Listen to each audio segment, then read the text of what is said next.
Hey, Simmi, how are you? Hello, I'm great. How are you? I'm doing well. Thank you for agreeing to speak with me today. Can you please share your name and your role in organization, please? Sure. Well, thank you for having me, first of all. My name is Simmi Goomer, and I'm the Chief Learning and Impact Officer at I National. Nice. And Simmi, what day-to-day responsibilities are included in your role? Sure, yeah. So I have the privilege of sitting in support and leadership of all of our programming here at I National. We're a national nonprofit that works to support and amplify those who learn differently in our K-12 and higher ed education system. So it's a national organization that's had about 25 years in the ecosystem to support different learners. And in that, we have a couple of different programs. So we have direct service programs to educators, professional learning on how do you really design for equity and think about disability as a lever and an important lever to support.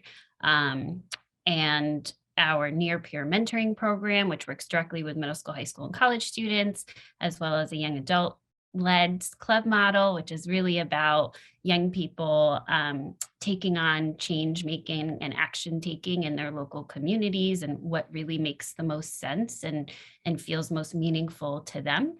And then also an organizing and action arm that we're kind of really committing to this year and into our future.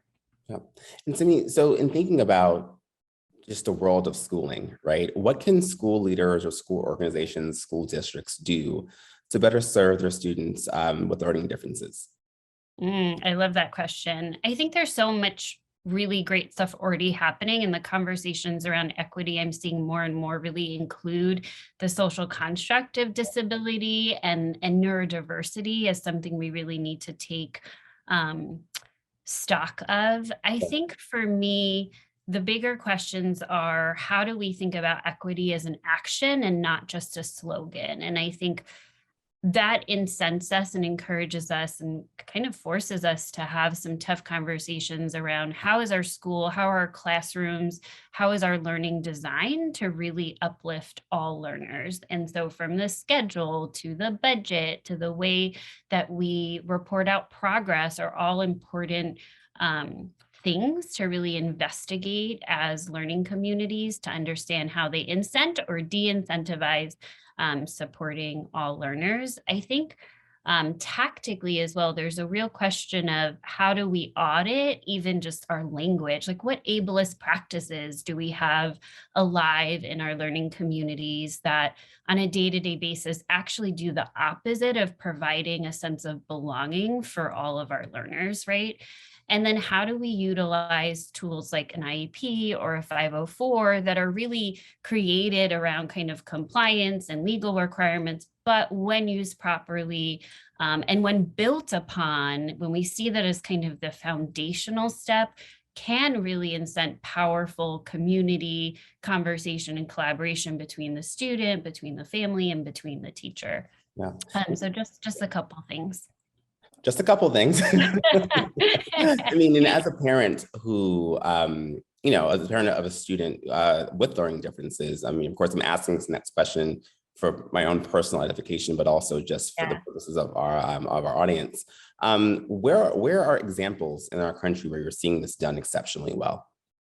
Oh, that's such a great question. I think, I've had a breadth of experience, and so I can kind of talk to some spotlights that I've seen, but I'm certainly no expert in this. I think I started out as an educator in District 75 in New York City. So I spent 7 years or 8 years in the classroom working in pre-K all the way up to and through fifth grade, and then also some high school experience. I've also experienced charter schools and lab schools that are really trying to use technology to help enable human-centered, community-rooted practices. And I think the places where I've seen the construct of disability really amplified is places where they're really talking about learner variability and learner-centered practices and communities as the norm.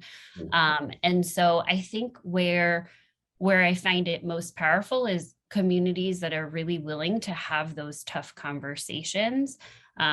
So District 75, which is the district that I like to say kind of cut my pedagogical teeth on. It's a really isolating environment for students with multiple disabilities. It's not a system that I think drives for the best inclusive practices that I believe to be community-centered. What I did take from it, however, is a real powerful force around what does it mean for every single adult in that school building to really focus on where each learner is and how to support them in moving forward. So as a young kind of 22-year-old young adult, fresh out of college, I was having daily conversations with the OT, the speech therapist, the physical therapist. We had professional learning communities that brought all of us together to really figure out how do we really take and support the mastery and transfer of skills throughout different contexts. So it wasn't just my responsibility to support one of my learners in my classroom, but what does it look like to support them across the entire school day and then at home as well?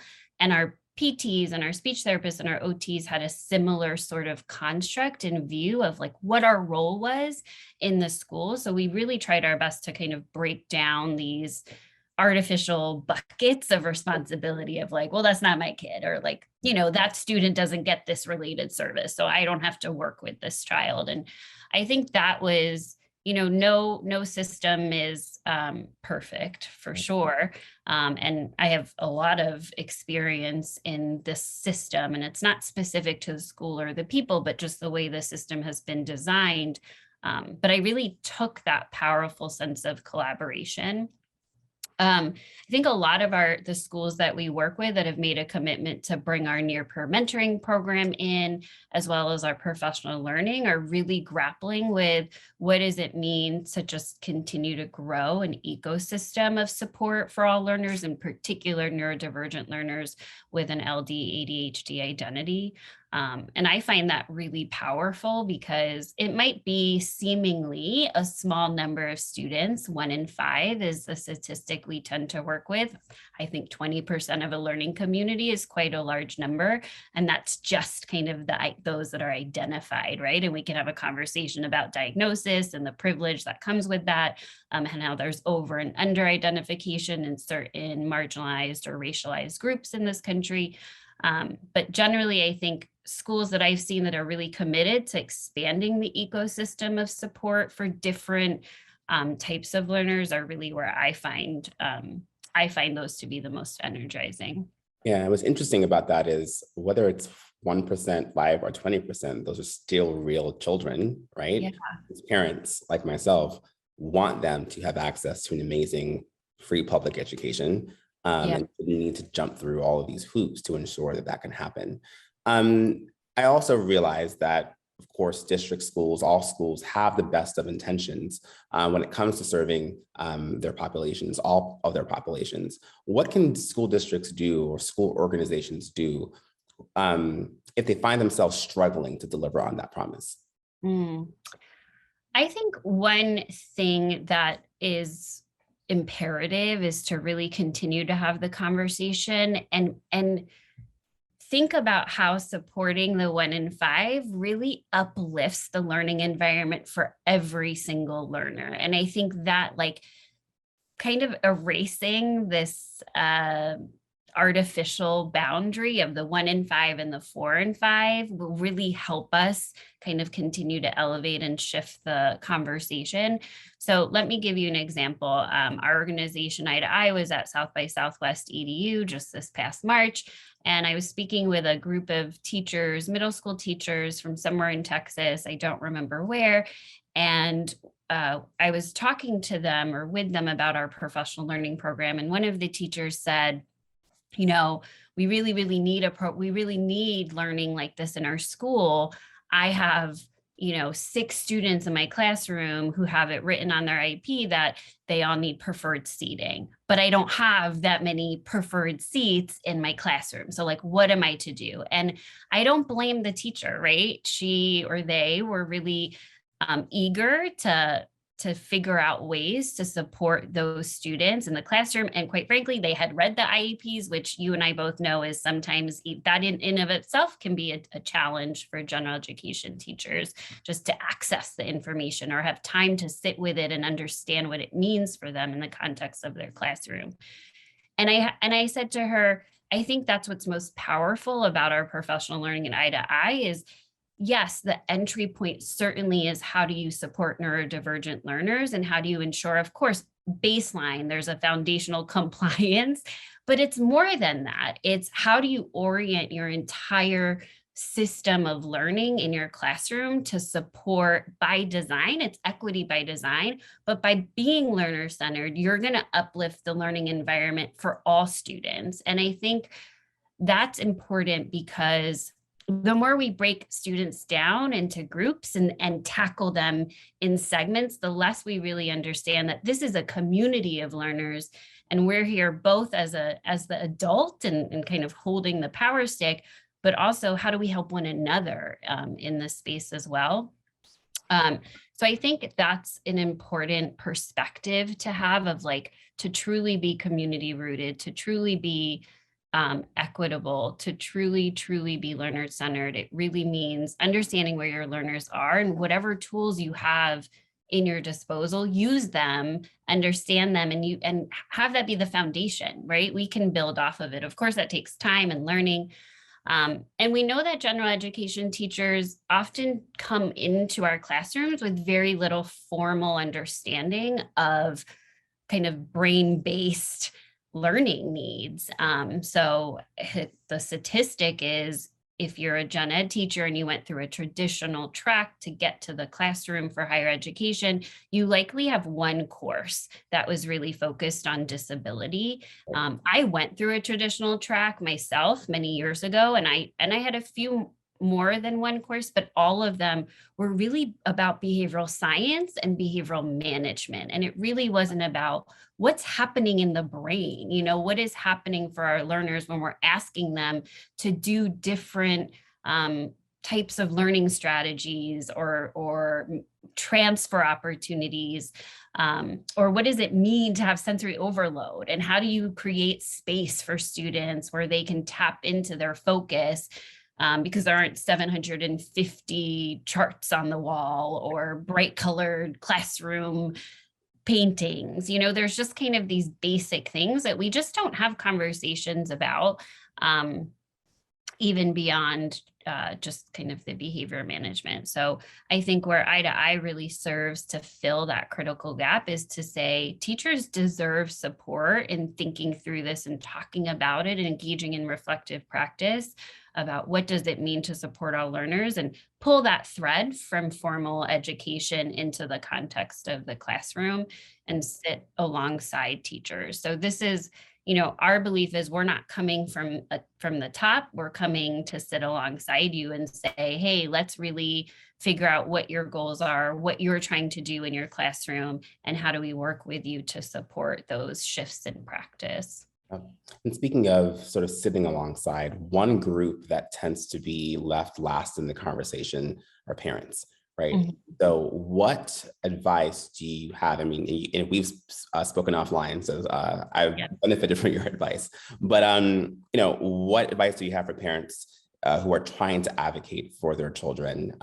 They find themselves stuck in the bureaucracy that is the school system at times, right? Their children either are on the way to getting an IEP, the IEP isn't being honored the way that it should, or there just isn't access to the programs that their students need. How do you navigate that? Yeah, it's a really tough question. And I think it depends so much on the community that the school has built in terms of bringing families into conversation.